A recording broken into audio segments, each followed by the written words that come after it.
በዚያ ጅራፍ ምን እየገረፈ አባረረ? ምን እየገረፈ አባረረ? በሬዎችን፣ ከዚያስ ላሞችን እና ምኖችን አባረረ? በጎችን አባረረ። በብሉይ ኪዳን ምን ምን ይሰዋ ነበረ? በግ፣ ላም፣ ርግብ ይሰዋ ነበር። በዚያ ጅራፍ አስወጣው ማለት ክርስቶስ በሊቀ ካህናትነቱ የብሉይ ኪዳንን የበግ መስዋዕት፣ የፍየል መስዋዕት፣ የላም መስዋዕት ከቤተ ክርስቲያን አስወጣው ማለት ነው። ከቤተ ክርስቲያን አስወጣው። ለምን? አንድ በቃኝ የሆነ የገዛ ስጋው የገዛ ደሙ ስለተሰዋ ማለት ነው። እነዚያ ከሙሴ ጀምሮ እስከ ጌታ ድረስ ለ1600 ዓመታት ሲታረዱ የነበሩ በሬዎች፣ ሲታረዱ የነበሩ ወይፈኖች፣ ሲሰዉ የነበሩ ርግቦች ሁሉ ድካምን የሚያሳዩ ናቸው። በዓመት ይሰዋሉ፣ በፋሲካ ይሰዋሉ፣ በወር መባቻ ይሰዋሉ፣ በማለዳ ይሰዋሉ፣ በማታ ይሰዋሉ። ሴት በወለደች ቁጥር ይሰዋሉ፣ ከኃጢአቷ ስትነጻ። ሰው ከለምሱ ሲነጻ ይሰዋሉ። በእሸት ጊዜ፣ በአዝመራ ጊዜ ይሰዋሉ። እነዚህ ሁሉ ምንድን ናቸው? ደካማ ስለሆኑ፣ አቅም የሌላቸው ስለሆኑ ነው። ቅዱስ ዮሐንስ አፈወርቅ እንደሚለው ደካማ መድኃኒት ሲደጋገም ይኖራል እንዳለው ማለት ነው። ያው የሐኪሞች መድኃኒት እንደምታውቁት ማለት ጠዋት 3 ማታ 3 ሌሊት 3 ይላል አይደል? የሚደጋገመው ለምንድን ነው? አንዱን አውጦን ብቻ ለምን አይፈውሰን? ደካማ መድኃኒት ስለሆነ ነው። ደካማ መድኃኒት ቢደጋገማል። ክርስቶስ ግን ጽኑ መድኃኒት ስለሆነ መደጋገም አያስፈልገውም። የሚደጋገሙ ደካማ መድኃኒቶችን አስወገደ። ድካም ይበቃችኋል ማለቱ ነበር። የማቴዎስ ወንጌል ምዕራፍ 11 ቁጥር 25 ላይ እንዲህ ብሎን ነበረ። ንዑ ሀቤ አንትሙ ስሩሃን ወክቡዳነ ጾር፣ እናንተ ሸክም የከበዳችሁ ደካሞች ወደ እኔ ኑ፣ ዋና አርፈክሙ፣ እኔ ያሳርፋችኋለሁ። ንስኡ አሩተየ በላዕሌክሙ፣ ቀንበሬን በላያችሁ ላይ ያዙ። እስመ አሩተየኒ ሰናይ ወመጾሬኒ ቀሊል፣ ሸክሜ ቀላል ቀንበሬም ልዝብ ነው። ወትረክቡ እረፍተ ለነፍስክሙ፣ ለነፍሳችሁም እረፍትን ታገኛላችሁ ይላል። ተማሃሩ እምኔ እስመ አነ ትሑት ወየዋህ በውስተ ልቤ ይላል። እናንተ ደካሞች ሸክም የከበዳችሁ ወደ እኔ ኑ አለ። ሁለት ነገሮችን የጠቀሰው እንደ ቅዱስ ቄርሎስ አተረጓጎም። ደካሞች የሚላቸው በግ በማረድ የደከሙ እነማን ናቸው? አይሁድ ናቸው። ሁልጊዜ ይህንን ርግብ በግ እስቲ አሁን ዛሬ ያስቡት። ስትወልዱ በግ አምጡ ብትባሉ፣ ህልመ ሌሊት ባያችሁ ቁጥር በግ አምጡ ብትባሉ፣ ወይም የሆነ ከግዳጅ ሲነጹ ሴቶቹ የሆነ በግ አምጡ ብትባሉ፣ ጧት አንድ በግ ማታ በግ አምጡ ብንባል፣ የመባቻ አንድ በግ አምጡ ብንባል፣ እንደዚህ ዛሬ አሁን ክርስቲያን የሚቆም ይመስላችኋል? ይሄ ድካም ነበረ። እንዲህ ተብሎ ነበር የእግዚአብሔርን ረድኤት የሚያገኙት። አሁን ጌታችን መድኃኒታችን ኢየሱስ ክርስቶስ መጣና ድካማችንን እሱ ነሳ ደዌን ወጾረ ሕማመነ፣ ይህን ድካም ተቀበልንና የማይደክመው ደክሞ ወደ ኪሞ እግዚእ ኢየሱስ በኀዊረ ፍኖት እንደተባለው ደክሞት ከውሃ ዳር ተቀመጠ ይላል። ያ ድካም ዝም ብሎ አይደለም። ዓለም ያደከመችንን እኛ ለመዋጀት ነው። መስዋዕት ያደከማቸውን ብዙ ነገር በማቅረብ የደከሙት በቃ እንግዲህ አትድከሙ ነው። እኔ ደክሜ ስጋዬን ቆርሼላችኋለሁ፣ ደክሜ ደሜን ቀድቼላችኋለሁ፣ እሱ ይበቃችኋል አለ። አሁን ያን የሰጠን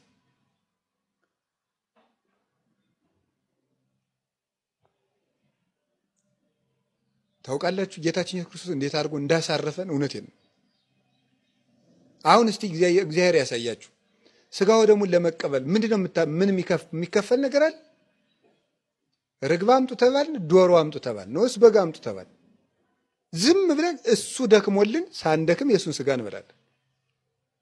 እሱ ተሰቅሎበት እኛ እሾህ ያልተወጋንበትን ደም እንጠጣለን እንድንበት ዘንድ ምንም ሳይነካን ማለት ነው። ያኑም ደግሞ ተገልግለን ነው። ያኑም ተገልግለን እባካችሁ ቅረቡ፣ እባካችሁ እንደው ቅረቡ ተብለን ማለት ነው። እና ጌታችን ኢየሱስ ክርስቶስ ይሄን ድካም አራቀልን። አምጡና ጽደቁ ቢለን ኑሮ የት እናመጣ ነበር? እስቲ መነኮሳት አስቡት። የዚህ ገዳም መነኩሴ ጧት አንድ በግ ማታ አንድ በግ እያንዳንዱ ያምጣ ቢባል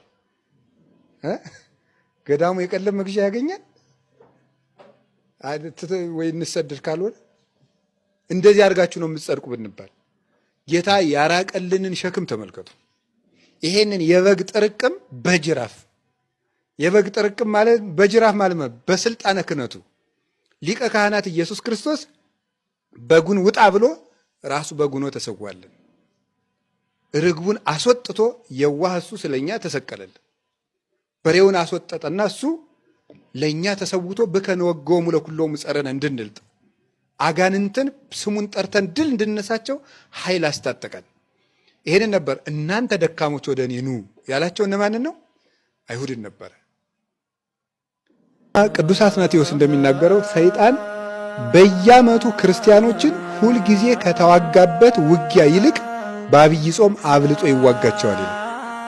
ሁል ጊዜ ከሚፈትናቸው ይልቅ ሰይጣን ክርስቲያኖችን ጠንክሮ የሚፈትናቸው በአብይ ጾም ነው። ምክንያቱም አብይ ጾም ሁለት ነገር ስላለው፣ አንደኛው ከክርስቶስ ጋር ስለምንተሳተፍ ነው የራሱ ጾም ስለሆነ፣ ሁለተኛው ደግሞ ትልቁ ጠላታችን የተሸነፈበት ጾም ነው። ከዚህ የተነሳ ክርስቲያኖች በአብይ ጾም በትልቁ ይፈተናሉ። ስትገለብጡት ክርስቲያኖች በአብይ ጾም ትልቅ ጸጋ ያገኛሉ ነው። በየትኛውም ጾም ከሚያገኙት ጸጋ በበለጠ በአብይ ጾም ክርስቲያኖች ትልቅ ጸጋ ያገኛሉ። አንድ ክርስቲያን ጾም ጾሞ የጾሙ መጨረሻ ላይ ጸጋ ካላገኘ ተንኮለኛ ነው ማለት ነው። እርግጠኛ ሆኜ ነው የምነግራችሁ ይሄን ማለት ነው። አንድ ክርስቲያን ጾም ጾሞ የጾሙ መጨረሻ ላይ ጥያቄ ካልተመለሰለት፣ አንድ ችግር ካልፈታ ሰውየው ተንኮለኛ ነው። እናንተም ጭምር ማለት ተስፋ ላስቆርጣችሁ አይደለም፣ በቃ ናችሁ ማለት ነው። ገባችሁ? የጾሙ መጨረሻ ላይ አንድ ችግር ካልፈታችሁ ተንኮለኛ ሰዎች ናቸው። ገባችሁ? ጻድቅ ሸተትኩ መሰል። ችግር የለም።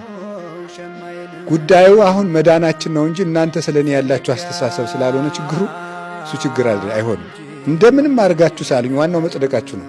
ከጾማችሁ ሰው ይወዳችኋል። ከጾማችሁ መልአክ አለላችሁ። ያ መልአክ የንጉሱን ልብ ያራራዋል፣ ይንደዋል፣ እንደሞላው እንደ ኤርትራ ባህር ይከፍለዋል ልቡን። እናንተ በዚያ መሃል ሰንጥቃችሁ ትሻገራላችሁ።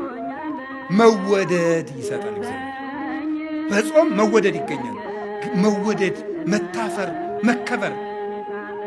ጭብጥ የማታክሉ ሰዎች ናችሁ፣ እንደ ሺህ ትፈራላችሁ ስትጾሙ ነው። ሰው ሲጾም የኃጢአት ይቅርታ ያገኛል። የኃጢአት ይቅርታ ሲሰጥ ሊያጥር የነበረ የሕዝብ ዕድሜ፣ ሊፈርስ የነበረ ሀገር ይታነጻል። ሊያጥር የነበረ ዕድሜ ይቀጠላል።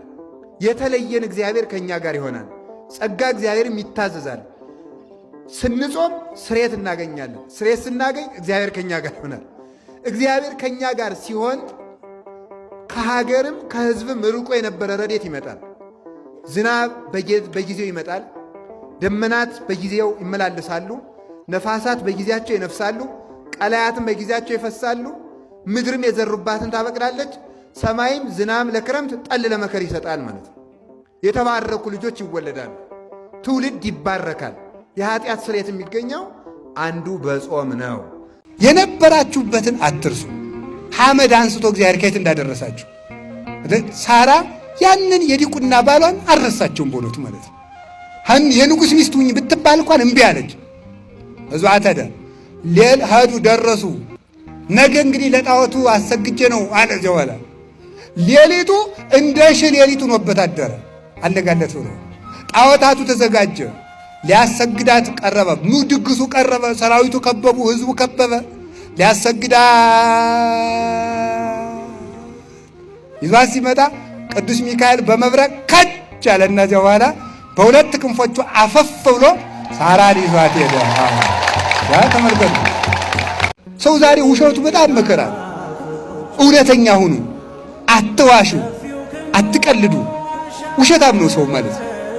ሲያገባ መዋሸት፣ ምን ሲል መዋሸት፣ የሌለውን አለኝ ማለት፣ ሳይደርስ ደርሻለሁ ማለት። ውሸትን ደግሞ እንደ ቀላል ታወታላችሁ። የመርዝ ትንሽ እንደሌለው የኃጢአት ትንሽ የለው። ለክብርህ አትጨነቅ ነው። ለክብሩ የሚጨነቅ ሰው በእግዚአብሔር መክበር አይችልም። ለክብሩ የሚጨነቅ ነው ራሱን ብቻ መስማት የሚችል ሰው፣ ራሱ የራሱ ክብር ብቻ የሚታየው፣ በራሱ ክብር ተለጉሞ የሚኖር ሰው እግዚአብሔርን ብርሃን አያይም። ከጉድጓድ ውስጥ የሚኖር ሰው ፀሐይን ማየት እንደማይችለው ሁሉ የገዛ ክብሩን የሚያይ ሰው የእግዚአብሔርን ብርሃን ማየት አይችልም። ሁልጊዜ እንቁራሪት አሉ የምትጮህ ባሕሩን የማስተዳድረው እኔ እየመሰላት ነው አሉ። በጣም እኮ የሚገርማችሁ ማለት ማታ ማታ ወንዙ ስጮህ አትሰማትም? እንቁራሪት የምታቅራራ የባሕሩ ጌታ እኔ ነኝ ብላ ነው ማለት ነው። ግን የሚያኖራት ማን ነው? ባሕሩ ነው የሚያኖራት። ባሕር ያኖራታል እንጂ እሷ ባሕርን አታኖረውም። ሰው ከሌለ ዘንድ እኛ ነው ሰው የሰው የበላይ ይሆን ይመስልናል በእውነቱ ማለት ነው። ስለዚህ ትንሽ